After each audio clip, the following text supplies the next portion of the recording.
Hey, what's up, guys? You're now listening to Devo with Uncle Theo. Today is day 162, and we're going to finish the book of Nehemiah.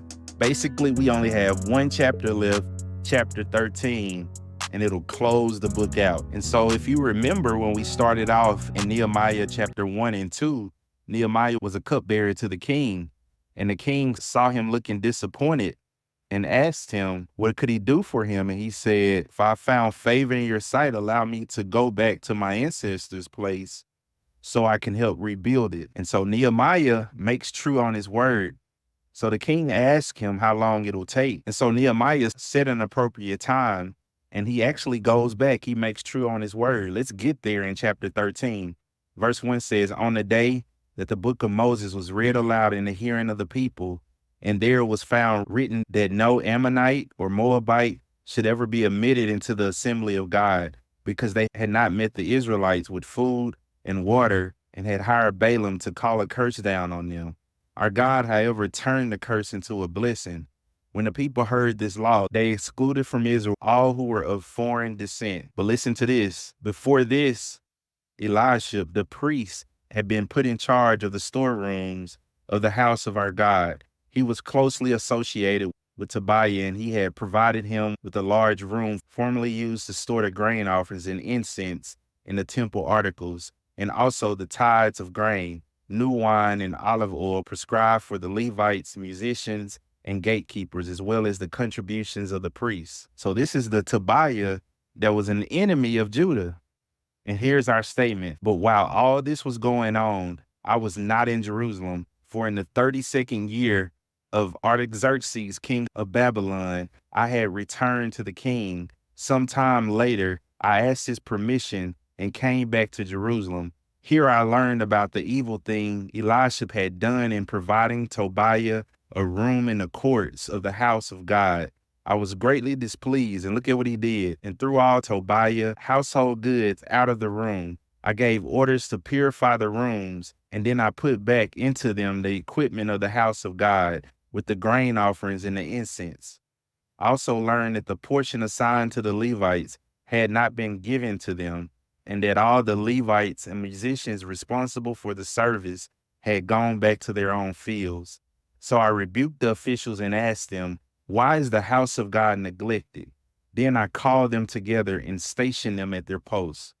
And so you see that leadership coming back in play. And you also see Nehemiah doing the exact same thing that Jesus does in the New Testament. And we get a glimpse of the good leadership of Nehemiah and the example of righteous anger. But it doesn't matter who the leader is. When the teacher is out of the classroom, the children will play. And he has to set these things back in order. He has to set the temple of God back in order. The Levites were not being given their portions. So he has to set tithes back in order. Verse 15, and they were bringing all of this into Jerusalem on the Sabbath. I warned them against selling food on that day. So he has to establish Sabbath rest again, because they were selling all kinds of merchandise in Jerusalem on the Sabbath. And so he commands the Levites to purify themselves and to go and guard the gates in order to keep the Sabbath day holy. And this is his prayer. Remember me for this also, my God, and show mercy to me according to your great love. Moreover, in those days I saw men of Judah, and here we go again, numero uno, the number one sin Judah keeps running back to. If you had to guess it, what would you say? You guessed it. Moreover, in those days I saw men of Judah who had married women from the Ashdod, Ammon, and Moab. Half of their children spoke the language of Ashdod, or the language of one of the other peoples, and did not know how to speak the language of Judah. I rebuked them and called curses down on them. I beat some of the men and pulled out their hair. So remember, Israel is a big honor and shame culture. This was a very shameful thing. This was not only a punishment, but this brought shame on those men because of the act that they committed. I made them take an oath in God's name and said, you are not to give your daughters in marriage and their sons, nor are you to take your daughters in marriage for your sons and for yourselves. Was it not because of marriages like these that Solomon, king of Israel, sinned?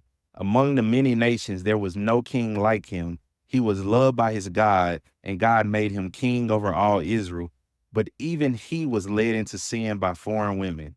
We must now hear that you too are doing this terrible wickedness and are being unfaithful to our God by marrying foreign women. And this is basically how our book ends. He drives out another man, the son-in-law to Sanballat. He dealt with him similar to how he dealt with Tobiah. He purifies the priests and the Levites of everything foreign. And the book ends with a prayer. Remember me with favor, my God. And that's the book of Nehemiah.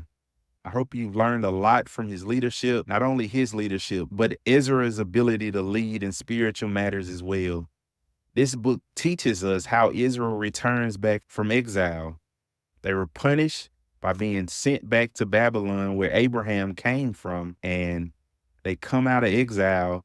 And just like God always raises up a remnant, he always raises up good leaders to help his people. And that's what Nehemiah and Ezra represents.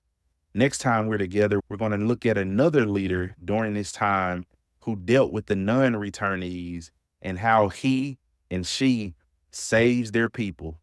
And they go by the name of Mordecai and Esther. We'll catch you next time as we dig into the book of Esther. Looking forward to digging into that material with you. Until next time, you guys take care.